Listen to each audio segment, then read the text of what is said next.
मुझे यहाँ कोई कह दे कि जी तमाम जजेस के यूनिट्स मुफ्त हैं, मैं मान लूँ। मुझे कोई कहे कि तमाम जर्नलों के यूनिट्स मुफ्त हैं, मैं मान लूँ। मैंने ऑफिशियली मिलिट्री से पूछा कि जी आप हमें बताएं कि आप लोगों को कितनी फ्री यूनिट मिलती है, that they do not consume a single unit free. आज बिस्मिल्लाह भी नहीं किया शॉप पे, खाली आ गई। कैसे होगा गुजारा? करते अभी देखते हैं, अल्लाह खैर करे, जो भी बर्दाश्त कर रहे।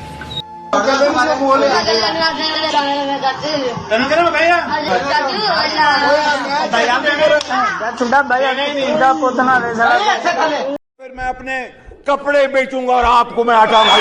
अस्सलाम वालेकुम मेरे सादा से पाकिस्तानियों, मेरा नाम रेहान तारिक है और आप मेरा यूट्यूब चैनल और फेसबुक पेज देख रहे हैं। वक्त कम है, मुकाबला सख्त है। हम 5 मिनट की इस मुख्तसर से वीडियो में निगरान हुकूमत की नाम निहाद अवाम दोस्त पॉलिसियों का पोस्टमार्टम आपके सामने रखने की कोशिश करेंगे। सबसे पहले तो गुज़श्ता रोज निगरान वज़ीर आज़म ने सहाफ़ियों से गुफ्तगू की और ये नवीद सुनाई कि 48 घंटों में अवाम को बिजली के बिलों में रिलीफ देंगे। वो 48 घंटे तो क्या गुजरने थे, महज 4 से 5 घंटों के अंदर ही अवाम पर पेट्रोल बम गिरा दिया गया।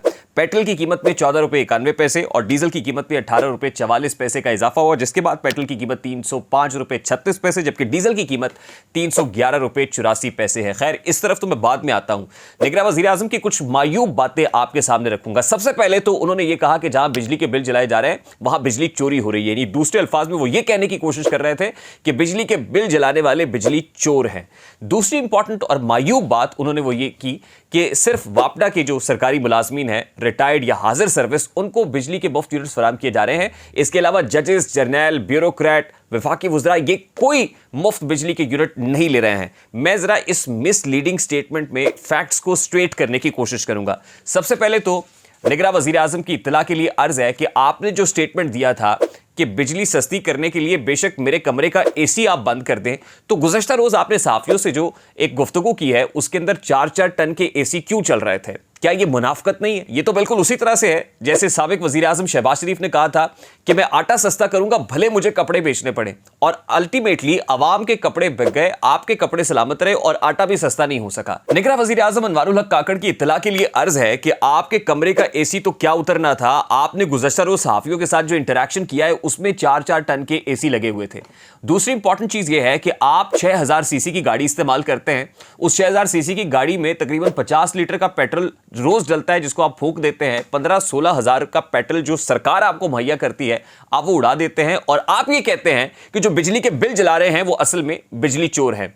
निगरान वज़ीर आज़म अनवारुल हक काकड़ साहब, आप ये फरमाते हैं आपके पास इंटेलिजेंस एजेंसीज है, आईबी है, आईएसआई है, लेकिन आपको इतना नहीं पता कि वापडा मुलाजमीन के अलावा कौन कौन है जो सस्ती बिजली के बल्कि मुफ्त बिजली के मजे लूट रहा है। तो मैं आपके सामने रखता हूं, आपकी इत्तला के लिए अर्ज है कि हाजिर सर्विस जजेस के घर का किराया, यूटिलिटी बिल्स बशमूल बिजली के बिल सरकार पाकिस्तान अदा करती है, यानी टैक्स पेयर के पैसे से अदा किए जाते हैं।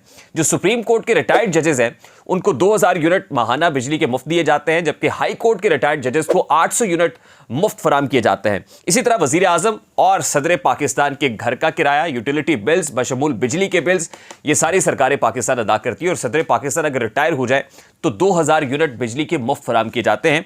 और ये मैं नहीं कह रहा बल्कि सदर मुमलिकत की तनख्वाह अलाउंस और इस्तेहकाक एक्ट 1975 जिसमें तरमीम 2018 के अंदर हुई, उसका सेक्शन 7 ये कहता है कि सदर मुमलिकत रिटायर भी हो जाए तो 2000 मुफ्त बिजली के यूनिट उनको फराम किए जाने चाहिए। अच्छा, बात है इस सवाल के जवाब की तरफ कि पेट्रोल की कीमत बढ़ने से फायदा किसको हो रहा है, और पेट्रोल की कीमत पाकिस्तान में in comparison with Bangladesh, Sri Lanka और भारत क्या है। तो पेट्रोल की असल कीमत इस वक्त 228 रुपये 59 पैसे है, और तकरीबन 85 रुपये के टैक्सेस इसमें इंक्लूडेड हैं, जिसमें पेट्रोलियम लेवी भी है, जिसमें डीलर मार्जिन भी है, जिसमें फ्रेट मार्जिन भी है, जिसमें रिफाइनरी मार्जिन भी है, यानी तकरीबन 85 रुपये टैक्सेस की मद में लिए जा रहे हैं। और इस वक्त पेट्रोलियम लेवी बढ़ाकर 60 रुपये कर दी गई है, और 60 रुपये से अगर पेट्रोलियम लेवी मजीद बढ़ानी है तो उसके लिए भी पार्लियामान एक रास्ता दे गई है, कानून साजी कर गई है चुपके से कि निगरान हुकूमत अगर पेट्रोलियम लेवी 60 रुपये से भी बढ़ाना चाहती है तो ये 60 रुपये से भी ऊपर लेकर जाई जा सकती है। IMF ने 60 रुपए कहा था, लेकिन लग ये रहा है कि निगरान हुकूमत अभी लेवी और बढ़ाएगी, यानी अभी तो इतनी घुटन बढ़ेगी कि सांस लेना महाल होगा। और तकरीबन इस साल पेट्रोलियम लेवी की मद में 869 अरब रुपए के टैक्सेस वसूल किए जाएंगे। ये सूरत हाल है पाकिस्तान में पेट्रोल की। अब जरा इसका कंपैरिजन करते हैं दीगर ममालिक के साथ। तो as far as India is concerned, तो इंडिया के अंदर क्योंकि एब्सोल्यूट प्राइस नहीं होती बल्कि रिलेटिव प्राइस होती है और मुख्तलिफ शहरों में मुख्तलिफ पेट्रोल की प्राइस होती है, तो न्यू दिल्ली के अंदर इस वक्त पाकिस्तानी रुपए में तकरीबन 96 रुपये 72 पैसे फी लीटर पेट्रोल मिल रहा है। मुंबई में 106 रुपये 31 पैसे है, कलकत्ता में 106 रुपये 3 पैसे है, चेन्नई में 102 रुपये 63 पैसे। और इसी तरह श्रीलंका के अंदर जो है पेट्रोल की प्राइस, वो क्योंकि श्रीलंका डिफॉल्ट हो चुका था प्रैक्टिकली, तो वहां पर डॉलर रेट बहुत ज्यादा है, वो भी इस वक्त IMF प्रोग्राम के अंदर है, तो वहां 306 रुपये में पेट्रोल फरोख्त हो रहा है। लेकिन बांग्लादेश के साथ अगर कंपैरिजन किया जाए तो बांग्लादेश में पेट्रोल की फी लीटर प्राइस 109 रुपये है। तो पाकिस्तान में इस वक्त 305 रुपये कुछ पैसे, लेकिन यहां तक अभी रहने का इम्कान नहीं है, बल्कि इससे बहुत ज्यादा बढ़ने का इम्कान है। उम्मीद है कि आज का व्लॉग आपको पसंद आया होगा। अगर पसंद आए तो हमें अपने कमेंट से जरूर आगाह कीजिएगा। मुझे रेहान तारिक को इजाजत दीजिए। अपना बहुत सारा ख्याल रखिएगा। अस्सलाम वालेकुम।